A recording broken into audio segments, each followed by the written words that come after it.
کرم مانگتی ہوں، عطا مانگتی ہوں، الہی میں تجھ سے دعا مانگتی، کرم مانگتی۔ میں روز گناہ کرتا ہوں، وہ چھپاتا ہے اپنی رحمت سے، میں مجبور اپنی عادت سے، وہ مشہور اپنی رحمت سے۔ السلام علیکم ورحمۃ اللہ وبرکاتہ۔ میں ہوں آپ کی ہوسٹ خیرالنساء حنین اور آپ سب کو ہمارے اس پروگرام رحمت رمضان میں خوش آمدید کہتی ہوں۔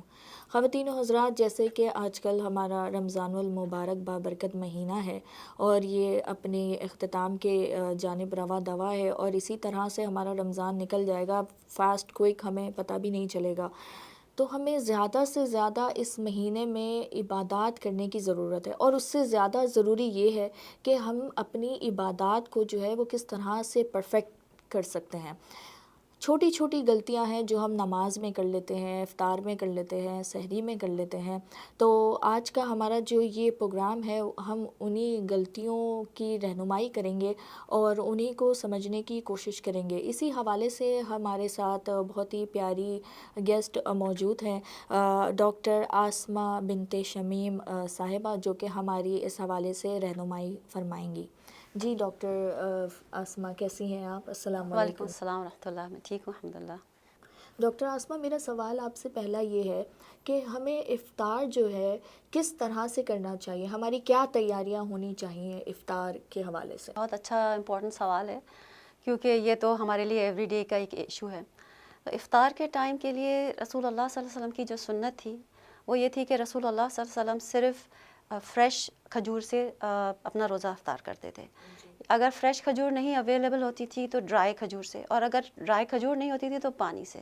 اس کے بعد وہ نماز پڑھنے چلے جاتے تھے، اور اس کے بعد پھر اگر ہمیں بھی اسی طرح سمپل رکھنا چاہیے کہ ہم، بلکہ اس کے بجائے ہم لوگ کھا رہے ہوتے ہیں اور اتنا اپنا پیٹ بھر رہے ہوتے ہیں کہ ہم سے پھر نماز کے لیے بھی جھکا نہیں جاتا، اور ڈکاریں آتی ہیں اور اچھا نہیں لگ رہا، طبیعت خراب ہونے لگتی ہے، اور اتنا پیٹ ہم بھر کے کھا لیتے ہیں جو کہ سنت سے خلاف ہے۔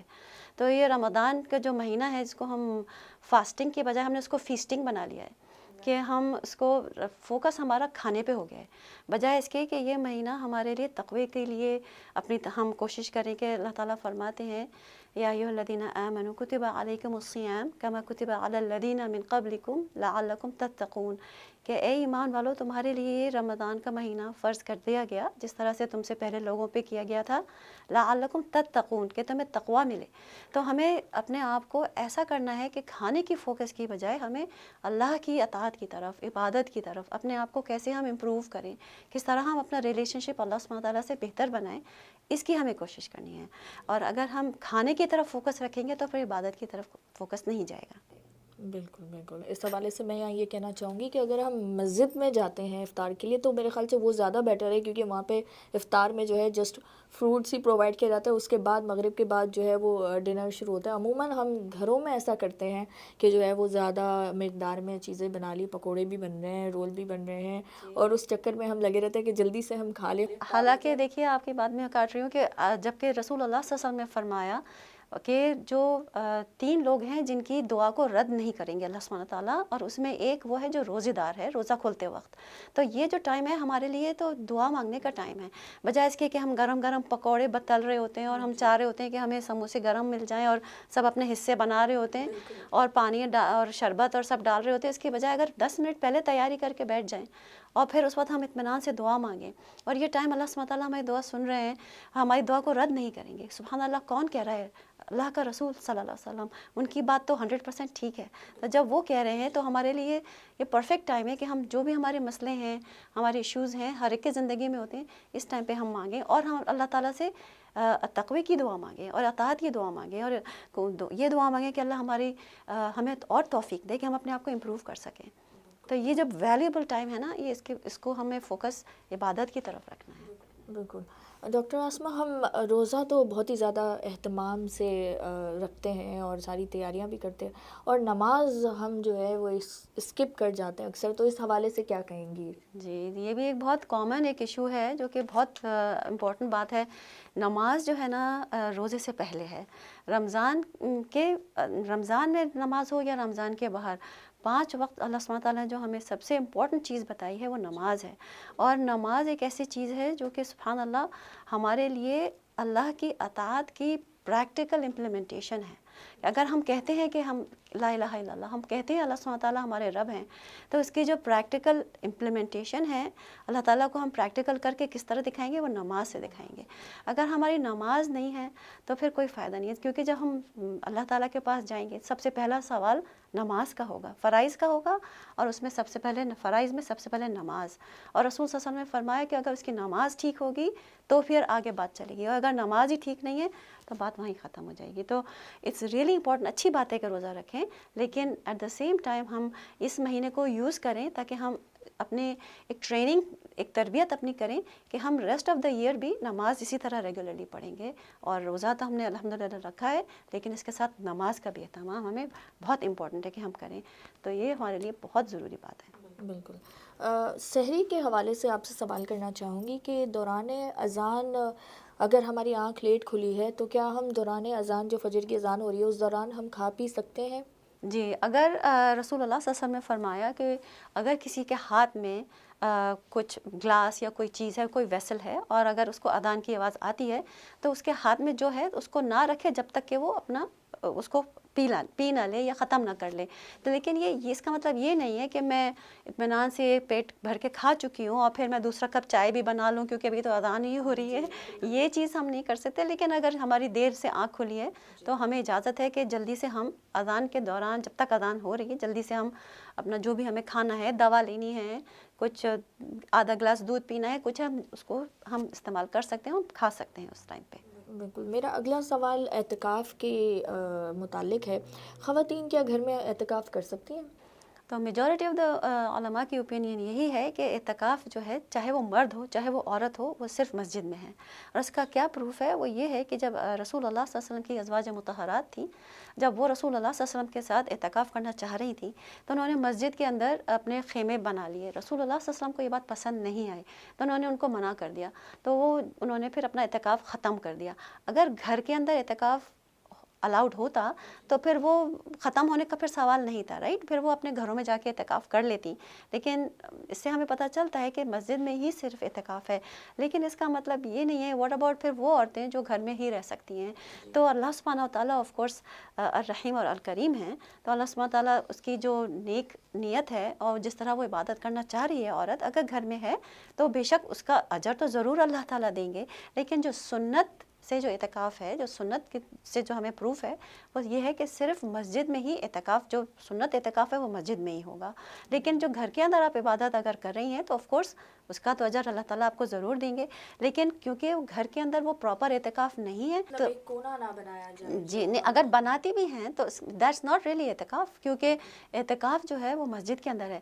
لیکن اگر کیونکہ گھر کے اندر جو اعتکاف ہے وہ پراپر جو اعتکاف ہوتا ہے وہ نہیں کاؤنٹ ہوتا، تو اس میں جو اعتکاف کی جو کنڈیشنز ہیں، جیسے آپ دنیا کی کوئی بات زیادہ نہیں کریں گے اور آپ کہیں باہر نہیں نکلیں گے، اور یہ اس میں اپلائی نہیں ہوگا. تو وہ عورت گھر میں کھانا بھی پکا سکتی ہے، بچوں کو بھی دیکھ سکتی ہے، باہر بھی آنا جانا کر سکتی ہے. لیکن اپنے گھر میں اگر اس نے کونے میں اپنی جگہ بنائی ہے اور عبادت کرنا چاہتی ہے وہ کر لیں، لیکن وہ اعتکاف کاؤنٹ نہیں ہوگا. بالکل.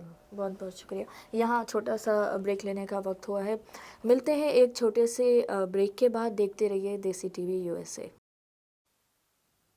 کرم مانگتی ہوں، عطا مانگتی ہوں، الہی میں تجھ سے دعا مانگتی.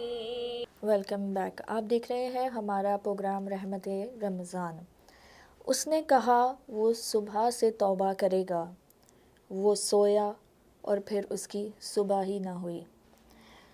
جی ناظرین، ہم ہمارے اس پروگرام میں ہماری جو چھوٹی چھوٹی غلطیاں، جو خطائیں ہم کر جاتے ہیں، اس حوالے سے ہم گفتگو کر رہے تھے، اور ہمارے ساتھ ہماری بہت ہی پیاری مہمان موجود ہیں، ڈاکٹر عاصمہ صاحبہ۔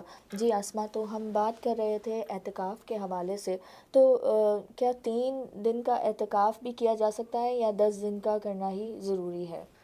تو بسم اللہ، تو اعتکاف کا مطلب ہوتا ہے عربی زبان میں ٹھہرنا۔ تو اعتکاف جو سنت سے ثابت ہے وہ تو ہے 10 دن کا ہے، لیکن اس کا مطلب یہ نہیں ہے کہ ہم اس سے کم میں دن کا اعتکاف نہ کریں، اس کا ہم کر سکتے ہیں۔ بعض علماء کا خیال ہے کہ ایون 1 گھنٹے کا بھی اعتکاف کیا جا سکتا ہے، 1 دن کا، 1 گھنٹے کا، چند گھنٹوں کا، کچھ دنوں کا، جیسے آپ کو کنوینینٹ ہو۔ آف کورس جو سنت ہے وہ 10 دن کی ہے، لیکن اس سے کم میں بھی کوئی حرج نہیں ہے، بلکہ اس میں ثواب کا ہی کام ہے۔ تو مسجد میں اگر موقع ہو کہ ہم اگر فرض کریں عصر سے لے کے عشاء تک رہ رہے ہیں، تو ہم 3-4 گھنٹے، جو 6 گھنٹے جو بھی ہوتے ہیں، اس کا ہم اس نیت سے ہم مسجد میں بیٹھ جائیں اور عبادت وغیرہ میں اپنا ٹائم گزاریں، تو یہ بھی اعتکاف کاؤنٹ ہوگا۔ اور اسی طریقے سے جیسے کنوینینٹ ہو، 1 دن، 2 دن، 4 دن ہم کر سکتے ہیں۔ اسی حوالے سے ایک اور سوال کرنا چاہوں گی کہ رمضان المبارک میں بچپن سے ہی ہم یہ سنتے آ رہے ہیں ہمارے والدین سے اور ہمارے دادا دادی، جو ہمیں کہتے تھے کہ بھئی رمضان آ گیا ہے، قرآن پورا ختم کرنا ہے تو جلدی سے سٹارٹ کر لو، تو کیا یہ لازمی ہے کہ قرآن مجید جو ہے وہ رمضان میں ختم کیا جائے؟ اچھی بات ہے کہ اگر ہم ختم کریں گے، لیکن ضروری نہیں ہے۔ اور زیادہ امپورٹنٹ کیا ہے کہ ہم قرآن شریف کو معنی سے پڑھیں، اس کو سمجھیں اور اس پر ہم عمل کریں، یہ زیادہ امپورٹنٹ ہے۔ اور اسی لیے جب صحابہ وغیرہ جب قرآن پڑھا کرتے تھے تو وہ اس جلدی میں نہیں ہوتے تھے کہ میں ختم کر لوں، بلکہ وہ اس کو امپلیمنٹ کرنے کی کوشش کرتے تھے۔ 10 آیات لیتے تھے، پھر ان کو یاد کرتے تھے، ان کو سمجھتے تھے، اس کو اپنی زندگی میں عمل میں لاتے تھے، اور اس کے بعد پھر نیکسٹ 10 آیات کرتے تھے۔ تو اچھی بات ہے اگر جس کو عربی سمجھ میں آتی ہے، قرآن سمجھ میں آتا ہے، تو اچھی بات ہے کہ ہم ایک قرآن کو ختم کریں، لیکن اگر ختم نہیں ہوتا تو کوئی ضروری نہیں ہے، بلکہ اللہ کو زیادہ یہ پیارا ہوگا، زیادہ پسند یہ آئے گا کہ آپ نے چاہے 1 سپارہ پڑھا پورے رمضان میں، لیکن آپ نے اس کو معنوں کے ساتھ اچھی طرح سمجھ کے اور پھر اس پر عمل کرنے کی کوشش کی، اللہ کو زیادہ وہ پیارا ہوگا بنسبت آپ نے پورا قرآن شریف پڑھ لیا اور آپ کو کچھ سمجھ میں نہیں آیا۔ جلدی جلدی جو ختم کرنے کی کوشش کرتے ہیں، بالکل۔ صرف ہم 27ویں شب کو جو ہے وہ شب قدر سمجھتے ہیں، اور ہم یہ سمجھتے ہیں کہ صرف اسی رات کو جو ہے وہ عبادت کرنا افضل ہے، تو آپ کیا کہیں گی اس حوالے سے؟ ایکچولی رسول اللہ صلی اللہ علیہ وسلم نے ہمیں اسپیسیفکلی نہیں بتایا کہ شب قدر کون سی رات ہوگی، انہوں نے بس ہمیں یہ بتایا کہ رمضان کی آخری 10 راتوں میں لیلۃ القدر کو تلاش کرو۔ اور ایک روایت میں آتا ہے کہ جو آڈ نائٹس ہوتی ہیں، یعنی 21، 23، 25، 27 اور 29، اس میں تلاش کریں۔ تو اور عائشہ رضی اللہ عنہ فرماتی ہیں کہ جب لاسٹ 10 آخری راتیں ہوتی تھیں تو رسول اللہ صلی اللہ علیہ وسلم اپنے ازار کو کس لیتے تھے، یعنی جس کو ہم اردو میں کہتے ہیں کہ کمر کس لیتے تھے، کہ بس اب مجھے اپنی میکسیمم کوشش اب کرنی ہے، کیونکہ یہ آخری 10 راتیں ہیں۔ اگر ہم ایوری نائٹ، اگر ہم ہر رات آخری 10 راتوں میں عبادات کریں گے تو اللہ تعالیٰ ہمیں ضرور کوئی نہ کوئی اس میں سے 10 راتوں میں 1 رات تو عبادت کی وہ لیلۃ القدر ہوئے گی۔ تو اور آپ کو پتہ ہی ہے کہ اس لیلۃ القدر کی عبادت جو ہے 84 ایئرز سے زیادہ ثواب کا کام ہے۔ تو اگر کوئی 84 ایئرز تک عبادت کرتا ہے، اس سے زیادہ اس کا اجر ہے۔ تو آبویسلی محنت تو ہوتی ہے تھوڑی بہت، لیکن ہمیں چاہیے کہ باقی راتوں کو نگلیکٹ نہ کریں، بلکہ تمام راتوں میں عبادت کریں، تاکہ ہو سکتا ہے کہ لیلۃ القدر 21 کو ہو، 23 کو ہو، 25 کو ہو اور 29 کو ہو، خالی 27 بھی ہو سکتی ہے، بٹ یو ڈونٹ نو۔ تو اس لیے جس طرح سے کہ رسول اللہ صلی اللہ علیہ وسلم نے ہمیں یہ نہیں بتایا کہ جمعے کے دن کہا کہ 1 گھڑی ایسی ہے جس میں اللہ تعالیٰ دعا سنتے ہیں، لیکن انہوں نے ہمیں نہیں بتایا، اس لیے کہ ہمارا ہی اپنا فائدہ ہے کہ ہم تلاش کریں، ہمیں زیادہ ثواب ملے گا، ہم جتنی زیادہ عبادت کریں گے اوبویسلی ہمارے لیے ہی فائدہ ہے۔ اس میں ایک اللہ تعالیٰ نے سرپرائز جی بالکل، اور اس سے کیا ہوگا کہ ہم اس کی کوشش کریں گے تو انشاءاللہ اللہ تعالیٰ ہمیں ہماری ایفرٹ پہ بھی دیں گے، اور ہمارے لیے ہی فائدہ ہوا کہ ہم نے 10 راتوں کی ہمیں عبادت مل گئی۔ میرا اگلا سوال تراویح کے حوالے سے ہے کہ تراویح میں جو ہے وہ کتنی رکعتیں ہم پڑھ سکتے ہیں، 8، 12 یا 20؟ کافی اختلاف پایا جاتا ہے۔ تراویح میں رسول اللہ صلی اللہ علیہ وسلم نے خود 8 پڑھی، لیکن اس سے زیادہ نہیں پڑھی۔ لیکن جب ایک صحابی آئے اور رسول صلی اللہ علیہ وسلم سے پوچھا کہ یا رسول اللہ میں رات کی نماز کس طرح پڑھوں، تو انہوں نے کہا مثنا مثنا یعنی 2 کر کے. تو انہوں نے کوئی لمٹ نہیں بتائی. اگر خالی 8 ہی پڑھنی ہوتی یا 20 ہی پڑھنی ہوتی تو رسول صلی اللہ علیہ وسلم ضرور بتاتے, لیکن انہوں نے اس کو ان صحابی کو کچھ ایسا نہیں بتایا, بلکہ انہوں نے کہا کہ 2 کر کے پڑھ لو, اور جب تمہیں لگے کہ فجر کا ٹائم ہو رہا ہے تو وتر پڑھ لو. اس سے ہمیں پتہ چلتا ہے کہ اس کے کوئی لمٹ نہیں ہے. 8 بھی ٹھیک ہے, 20 بھی ٹھیک ہے, زیادہ بھی پڑھنا ہے, کم بھی پڑھنا ہے, کوئی مسئلہ نہیں ہے. صحابہ کے ٹائم پہ اور پھر جو ہمارے پہلے امام گزرے ہیں ان کے زمانے میں 36, 40, 60 اتنی زیادہ بھی پڑھی گئیں تراویح, اس لیے کہ جب صحابہ پڑھا کرتے تھے تو وہ لمبی لمبی صورتیں پڑھا کرتے تھے, قیام لمبا ہوتا تھا. لیکن جیسے جیسے لوگ آتے گئے اور پھر ان کے اندر اتنا ایمان بھی نہیں تھا اور تھک جلدی جاتے تھے, تو پھر انہوں نے علماء نے یہ سوچا کہ ہم جو قرآن کی تلاوت ہے وہ چھوٹی کر دیں, لیکن جو نمبر آف آیات ہیں ان کو بڑھا دیں. اس میں کوئی حرج نہیں ہے, کوئی بھی آپ جتنی بھی آپ پڑھیں, جتنی بھی اللہ توفیق دے, اچھی بات ہے, کوئی مسئلہ نہیں ہے. بالکل.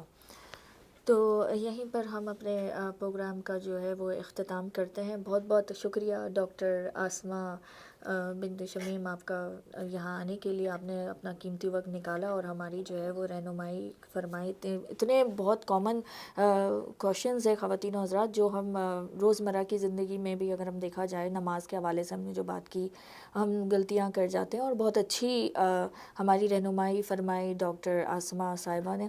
اسی پیاری پیاری باتوں کے ساتھ ہم اپنا پروگرام کا وقت جو ہے وہ اختتام پر ہے. انشاءاللہ آپ سے پھر اگلے پروگرام میں ملاقات ہوگی. اللہ حافظ. دیکھتے رہیے دیسی ٹی وی USA.